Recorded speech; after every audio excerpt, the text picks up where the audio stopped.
오늘 말씀은 교독을 하겠습니다. 제가 한 절 읽고 여러분들이 한 절 읽고 교독을 하겠습니다.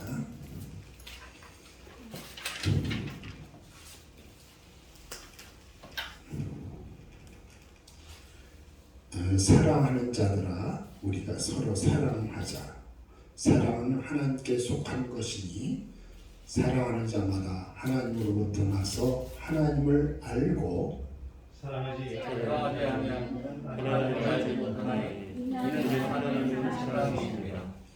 하나님의 사랑이 우리에게 이렇게 나타난 바 되었으니 하나님이 자기의 독생자를 세상에 보내심은 그로 말미암아 우리를 살리려 하십니다. 하나님이시니 우리가 하나님을 사랑하는 것이 아니요 하나님이 우리를 사랑하사 우리를 사랑하기 위하여 한복적으로 아들을 보내셨습니다. 사랑하는 자들아, 하나님이 이같이 우리를 사랑하셨은즉 우리도 서로 사랑하는 것이 마땅하도다.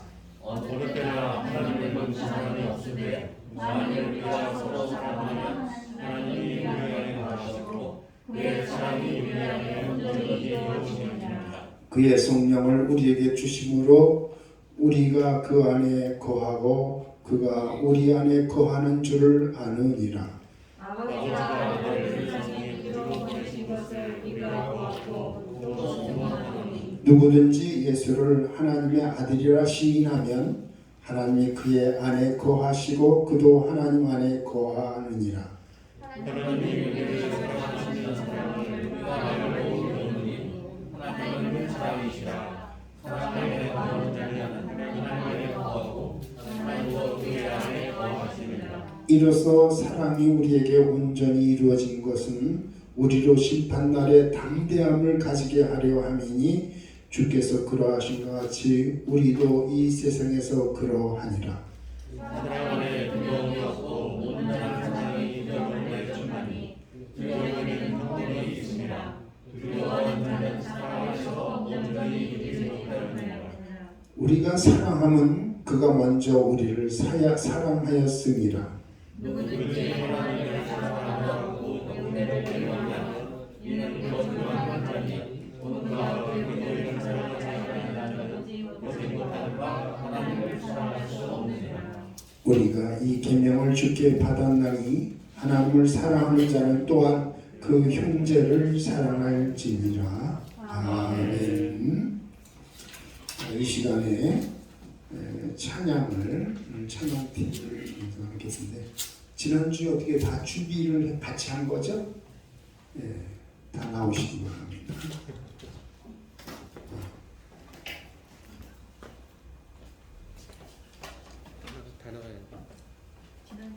지난주에 뭐 하려고 찬양 같이 한 거죠? 지지난주에 연습하셨어요. 네, 나오시요. 장로님 기본적으로 잘 되어 있습니다. 나오셔요. 나오시요.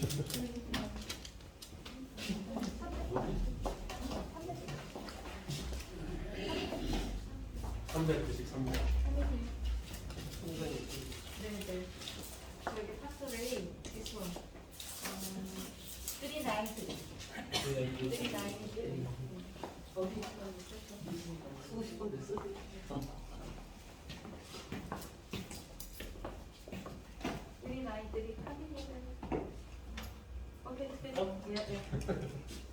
멜로디 하시면 돼요.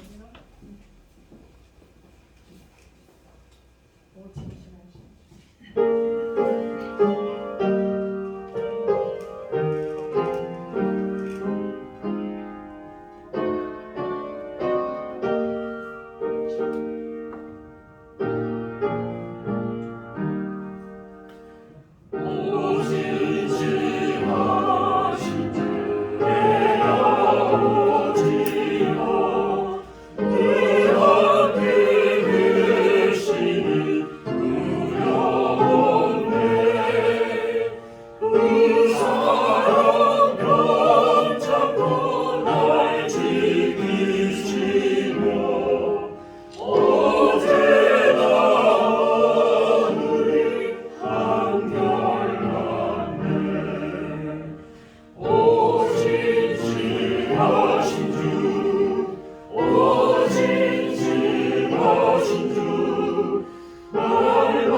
하나님 아버지 감사합니다.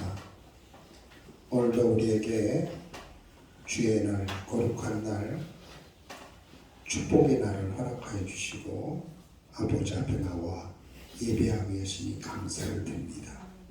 예배하는 모든 자들에게 항상 하나님이 주시는 위로부터의 신령함과 거룩함과 행복함이 넘치게 하여 주셔서 늘 예수 안에서 하나님이 주시는 그런 복으로 또 하나님이 주시는 그 기쁨으로 이 세상을 이기며 승리하는 하나님의 거룩한 자녀들이 되게 하여 주시옵소서.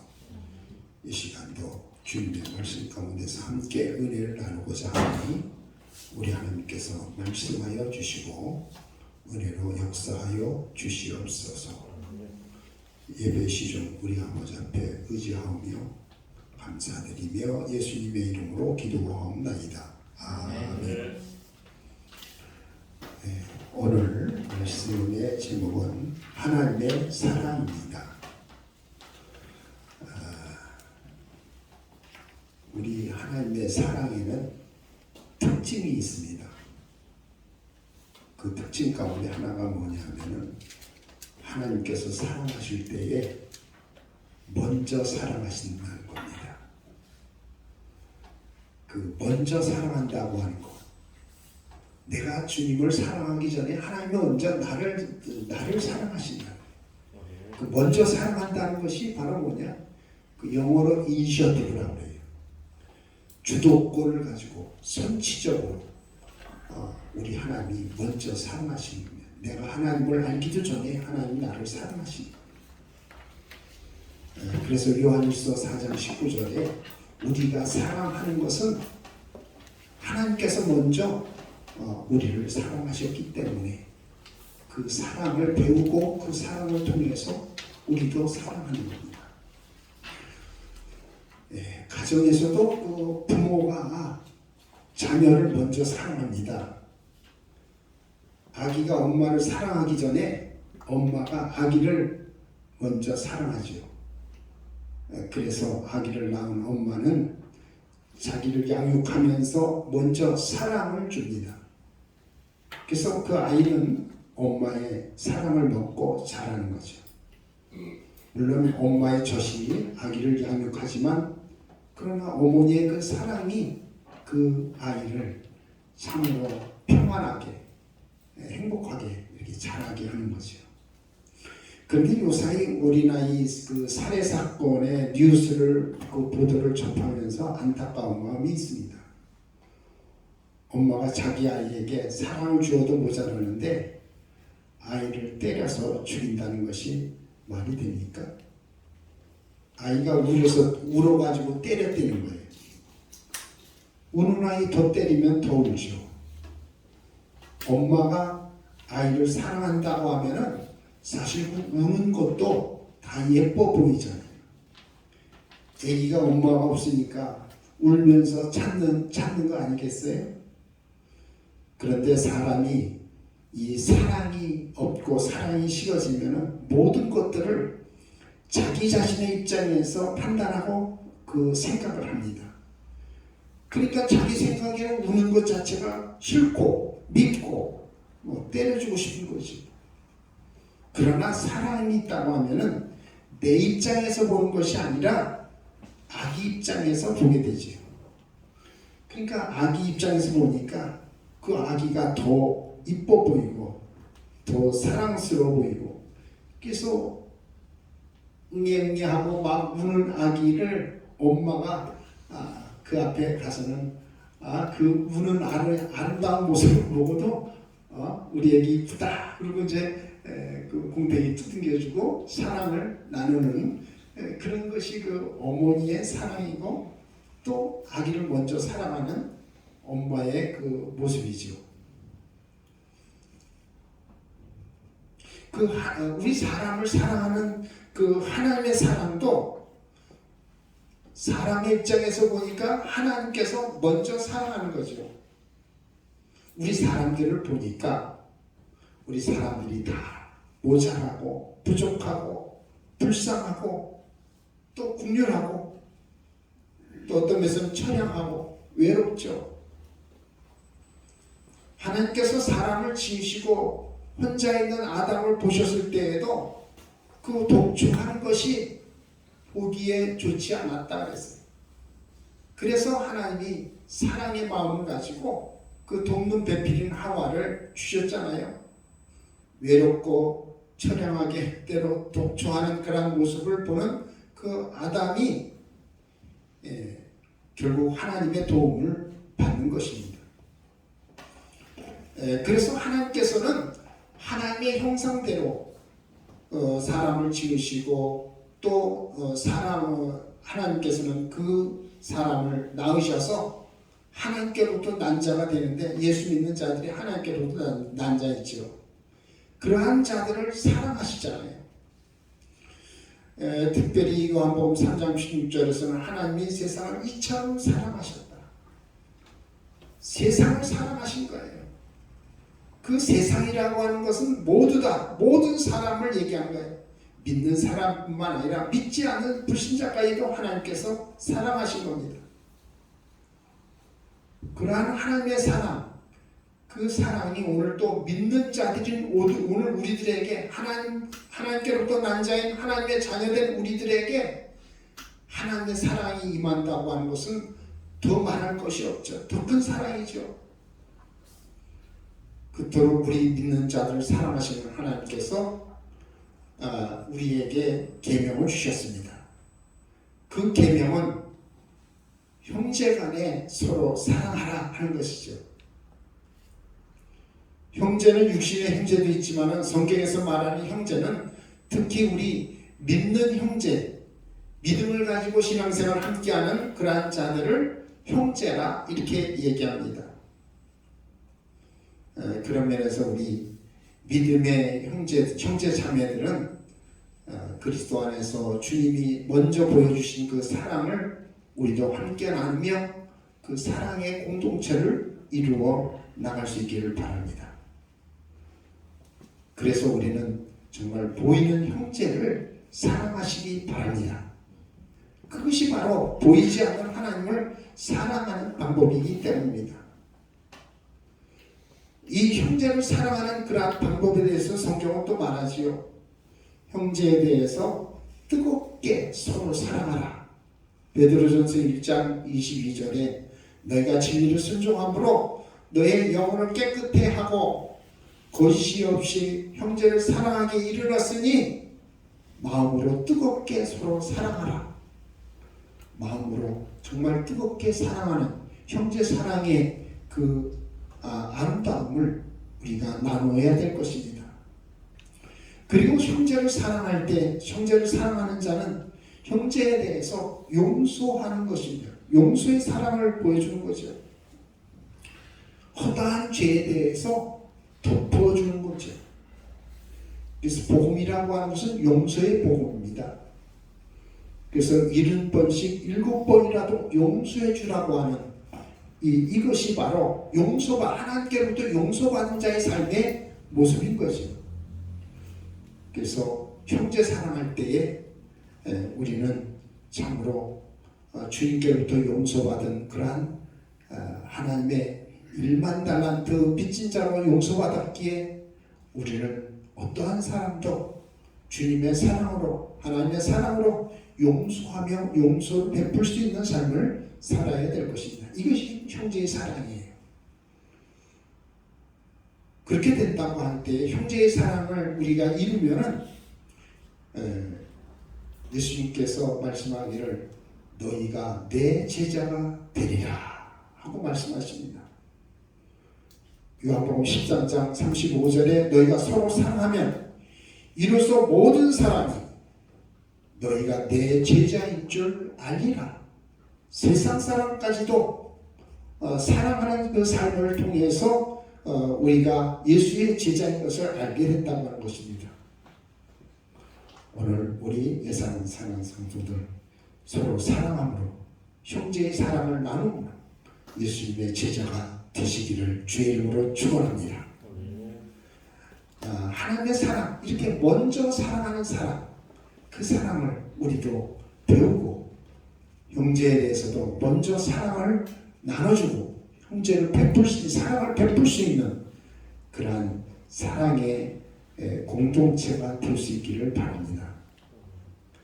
하나님이 먼저 우리를 사랑하시고 우리가 형제를 사랑하라 하셨는데, 그러면 하나님은 우리에게 어떤 본을 통해서 그 사랑의 구체성을 보여주셨습니까? 이게 오늘 본문 말씀 속에 그 9절 말씀에 보면은 하나님이 당신의 아들 예수를 우리에게 보내주신 것, 이것이 하나님의 사랑이라는 거예요. 하나님의 사랑이 우리에게 이렇게 나타난 바 되었으니 하나님이 자기의 독생자를 세상에 보내심은 그로 말미암아 우리를 살리려 하심이라. 하나님의 아들 독생자 예수 그리스도를 우리에게 보내주심으로 우리 하나님께서 그 사랑을 표현해 주셨고 그 사랑을 우리에게 나타내 주셨습니다. 하나님께서 우리 죄를 위해서 화목제물로 그 아들을 보내신 거죠. 하나님과 함께 있던 그 하나님의 아들을 세상에 보내신다는 것은 가슴이 아픈, 마음이 아픈 그런 일이죠. 헤어짐의 아픔이라고 하는 것 우리가 많이 경험하잖아요. 그런데 이 아버지의 그 사랑이라고 하는 것은 단순히 헤어지는 아픔만 가지고서 그 사랑을 보여주는 것이 아니라 아들을 이 세상에 보내시는 것은 특별히 아들에게 미션을 주시는 거예요. 그것은 바로 십자가를 지는 그 죽음인 거지. 아버지가 아들을 세상에 보내므로 헤어지는 마음의 아픔이 있지만 거기다가 그 아들을 죽음의 자리로 사지로 내모는 아버지의 마음은 더 찢어지고 그리고 더 아픈 마음입니다. 우리 인류를 살리기 위해서, 즉 나를 살리기 위해서 당신의 아들을 우리 사람들이 먹어야 되는 그러한 양식으로 먹을거리로 내놓았다는 거죠. 그래서 예수님은 이 세상에 태어날 때 베들레헴 땅에 태어났죠. 베들레헴이라고 하는 뜻이 바로 뭐냐면 떡집이에요. 그러니까 예수님은 떡집의 떡으로 이 세상에 오신 거예요. 그래서 예수님께서는 말씀하시기를 나는 생명의 떡이니 나는 참떡이니 산떡이니 그리고 참된 양식이니 나를 먹어라, 받아 먹어라, 그렇게 말하죠.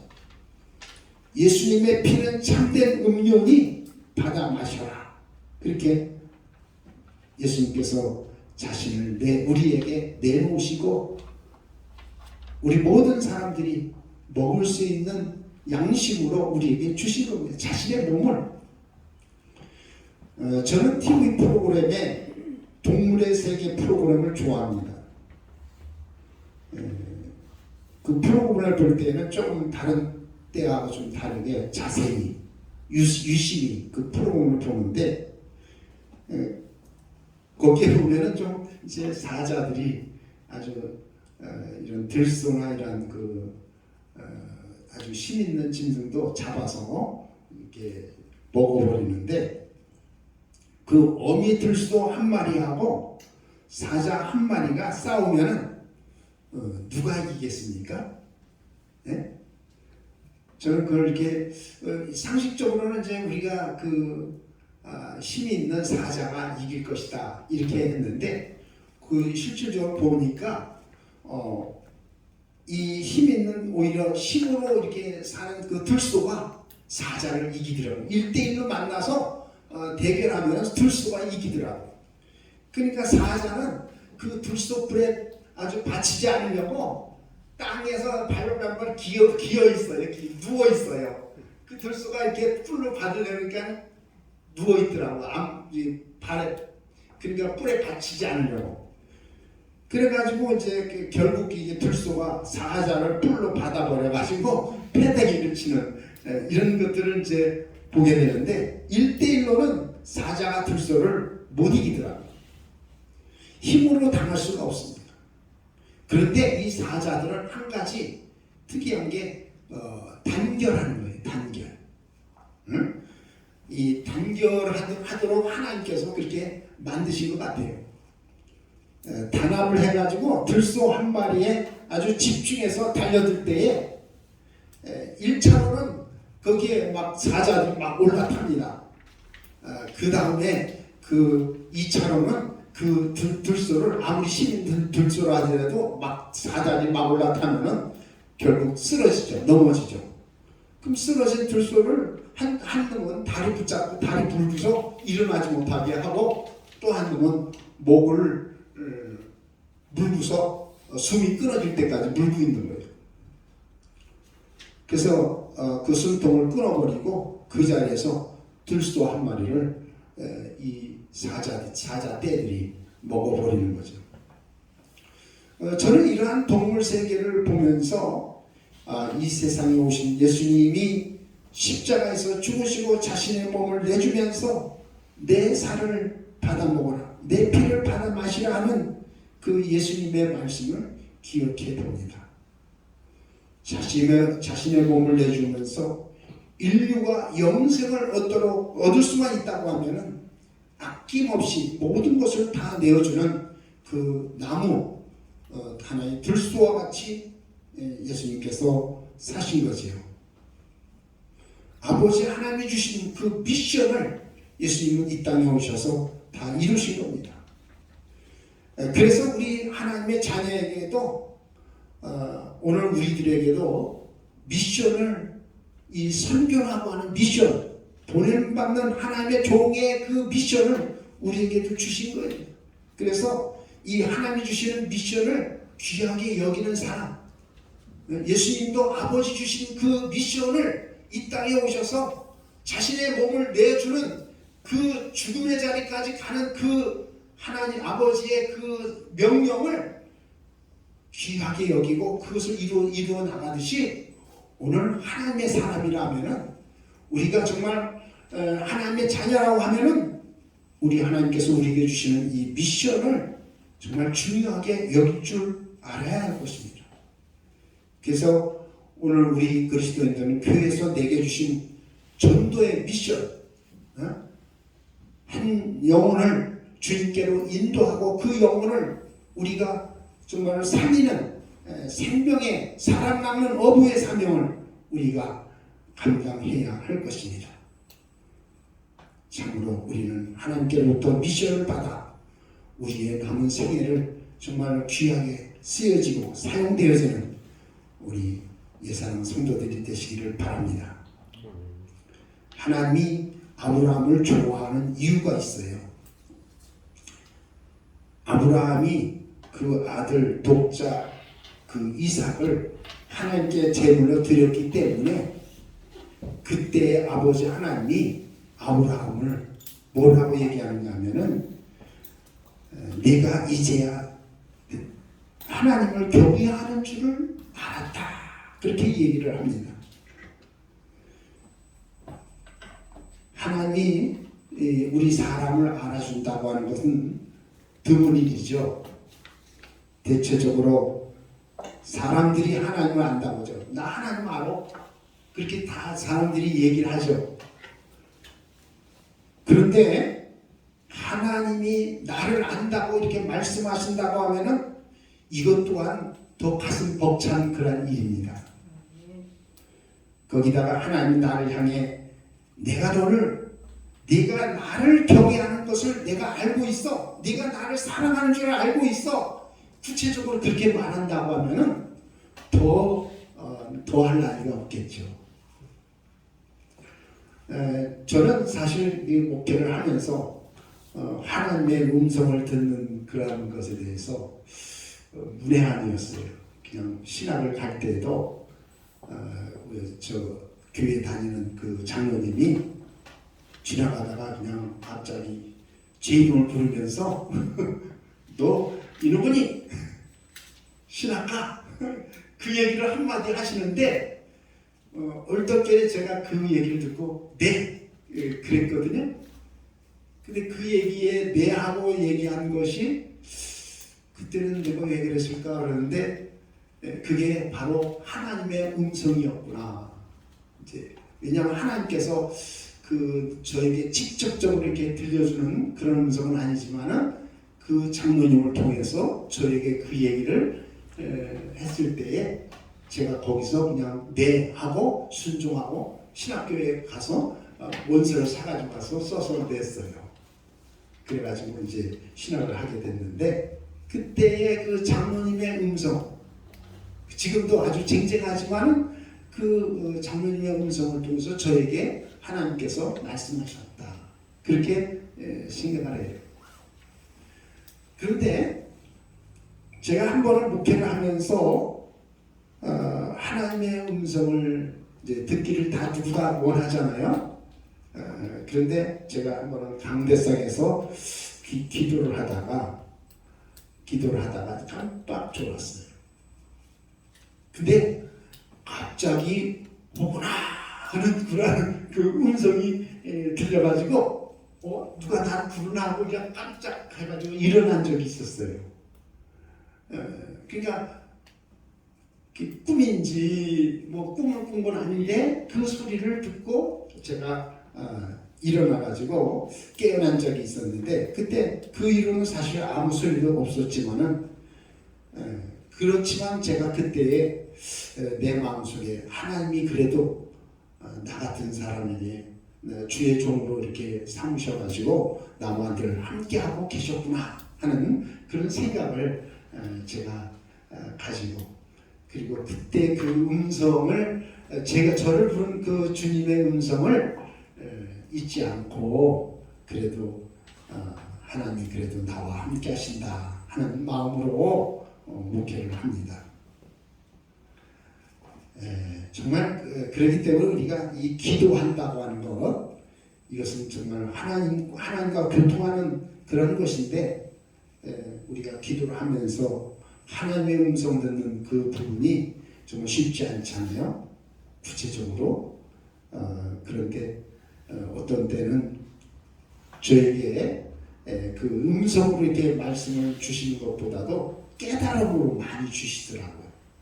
그래서 사실 제가 이제 계시록이라고 하는 책을 쓰기까지도 하나님 앞에 그때 마음에 결심하기를 하나님 내가 마지막 때에 모든 사람들이 좀 알아들을 수 있고 그리고 그 필요한 그런 말씀을 쓰기를 원합니다 하고 이렇게 마음에 작정하고 기도했는데 그때 이후로 하나님께서 꿈에 제가 알지 못하는 정말 궁금했던 그런 부분들을 반짝반짝 아주 빛이 나게끔 순간적인 그러한 어떤 그 성강이 지나가는 것처럼 그렇게 하면서 깨닫게 해주시더라고요. 밤에 잠을 자다가 그것을 일어나서 이렇게 쓴다는 것이 잠자다가 그 내용을 쓴다는 것이 쉽지 않더라고요. 왜냐하면 잠을 자다가 그냥 그걸 받았어도 아침에 일어나면 다 잊어버려요. 지난 밤에 뭔가 하나님께서 내게 말씀하셨는데 무슨 말씀이지? 하고 계속해서 그냥 생각을 해도 기억이 안 나요. 꿈은 잊어버리잖아요. 꿈을 꿨어도 아주 정확한 거 이렇게 확실한 거 외에는 다 잊어버려요. 근데 분명히 뭔가 말씀하셨는데 이게 뭐지? 그래가지고 다음부터는 하나님께서 말씀하시면 어떻게든지 무조건 일어나서 조그만 풋노트를 조금이라도 해놓고 자야지. 그래가지고 그걸 제가 여러 번 반복을 했어요. 그때 이후에 하나님께서 막 이렇게 쏟아지게 말씀을 주시는 그런 때가 있었어요. 그래가지고 그 말씀을 일어나서 그냥 잠자다가도 무조건 몸을 막 쳐서라도 일으켜 세워가지고 그래가 조그만 그 하나의 내용이라도 일단은 중요한 내용을 적어놓고 자고 그런데 그것이 여러 번 반복이 되다가 보니까 나중에 성경의 그 계시록에 있는 말씀들이 어떤 면에서는 얼추 이렇게 전체적인 윤곽이 이렇게 잡히면서 그 내용이 알게 되고 그것을 알게 되니까 마음에 작정을 하게 되더라고요. 이제는 이것을 빨리 써야지. 그래가지고 그때 이제 풀어진 그런 말씀들을 통해서 하나님의 말씀을 쓰기 시작하고, 그리고 그것도 사실 책을 낼 수 있는 환경도 아닌데 하나님께서 강구적으로 그 책도 내게 하신 그런 경험이 있습니다. 하나님의 그 음성을 듣고 하나님과 교통하는 그러한 삶을 이루게 되면 분명히 뭔가 하나님께서 나를 통해서 하시는 일들이 구체적으로 하나하나 이루어지게 된 것을 볼 수 있습니다. 하나님이 이렇게 우리를 사랑하시는 그 사랑이 누구를 통해서 나타나셨느냐? 독생자 예수 그리스도를 우리에게 보내주시고, 그 예수 그리스도를 통해서 우리를 사랑하시는 하나님의 사랑이 구체적으로 나타나신 줄로 믿습니다. 두 번째는 하나님이 우리를 사랑하신 그 사랑이 어떻게 나타나셨느냐? 여기 오늘 본문 말씀에 보면은 13절에 그의 성령을 우리에게 주심으로 우리가 그 안에 거하고 그가 우리 안에 거하는 줄 아느니라. 하나님의 사랑이 하나님의 그 아들을 우리에게 주실 뿐만 아니라 성령도 오늘 우리들에게 주셨다는 거예요. 그게 하나님의 사랑의 표현이라는 거예요. 네? 성령을 우리에게 주셨으니 그 성령을 통해서 우리는 하나님의 사랑을 느끼고 경험하고 체험하게 되는데, 여러분, 예수님은 이 세상에 오셨지만 성령님은요 우리 믿는 자 안에 오십니다. 예수님은 이 세상의 한가운데 오셔서 하나님의 그 미션을 이루셨지만, 성령님은 지금 오늘 우리 안에 오십니다. 더 구체적으로, 더 사실적으로 내 안에 오셔서 일하시는 거예요. 그 안에, 내 안에 들어오시는 하나님, 내 안에 들어오시는 이 성령님, 이것이 바로 임마누엘의 최상의 상태입니다. 여러분, 나하고 이렇게 누가 이렇게 바깥에 있다 하면은요, 그것은 동행이라고 그래요. 동행. 동행하다가 어느 순간에 또 떨어지기도 하고 헤어지기도 하지만은, 하나님이 우리와 함께 하신다 할 때 그 함께 하시는 그 함께 하심이, 그 하나님이 내 안에 들어와 계시면 이것보다 최고의 임마누엘이 없습니다. 이 임마누엘을 하나님께서 이루시기 위해서 하나님의 아들 하나님의 그 성령, 하나님의 영을 오늘 우리 마음 가운데 보내주시고 내 안에 와 계시는 겁니다. 성령이 우리 안에 들어오심으로 이제는 마음의 인을 쳐주지 않아요. 우리 마음의 인을 쳐주시고 너는 내 것이다 하고 확실하게 마음의 인을 쳐주고, 그것이 바로 구원의 확신입니다. 구원의 확증이에요. 도장을 꽉 쳐줘서 너는 빼도 박도 못해 하고 이제 하나님이 이렇게 해주시면서 성령이 우리 안에 거하시면서 우리 믿는 자들에게 하나님의 평안을 주시죠. 사랑을 주십니다. 용기와 담력을 주셔요. 그래서 성령 받으면요, 이제는 뭐 누구에게 뭐 이렇게 눈치 보고 또 누구의 압력에 굴하지 아니하고 아주 담력이 생겨서 그 담대함을 가지고 전도를 할 수가 있어요. 전도하라 우리가 해도 성령의 사람이 아니면요, 전도하는 게 이렇게 막 멈칫하잖아요. 전도하러 갑시다 그래도 꼭 해야 되나? 이제 그렇게 되는데, 그 성령의 불이 임하면 그 불 가운데서 우리는 열정이 생기고 열이 열심히 생겨서 전도하는 그러한 일에도 한 영혼을 바라볼 때마다 그 영혼이 정말로 그 예수를 믿어서 하나님의 자녀가 됐는가, 또 예수를 믿지 않아서 정말로 불신자의 삶을 사는가, 그러한 그 영혼들을 보게 되는 거예요.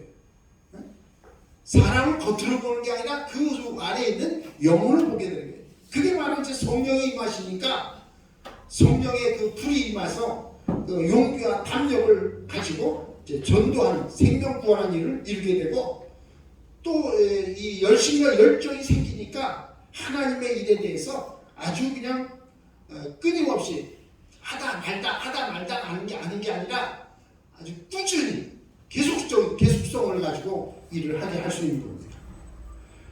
그리고 이 성령이 우리 안에 오시니까 이 세상을 이기는 거예요. 날마다 약해서 쓰러지고 넘어지고 그랬었는데 이제 세상을 이길 수 있는 그 힘이 성령을 통해서 우리에게 주어질 겁니다. 그런데 세상의 악한 자가 우리 몸에 들어오면 그래 성령은 우리 마음에 오시잖아요. 근데 세상의 악한 자는요 우리 몸의 신경 속에 옵니다. 신경 속에 들어옵니다. 그 차이가 있어요. 그래서 그 사람들의 신경을 막 그 악한 것이 들어와서 지배하고 그것을 다루고 있기 때문에 사람들이 거기에 그 끌려가면서 사람을 미치게 되고 불안하게 되고 두렵게 되고 우울하게도 하고 또 사람을 미워하게도 하고 그래서 살인을 하잖아요.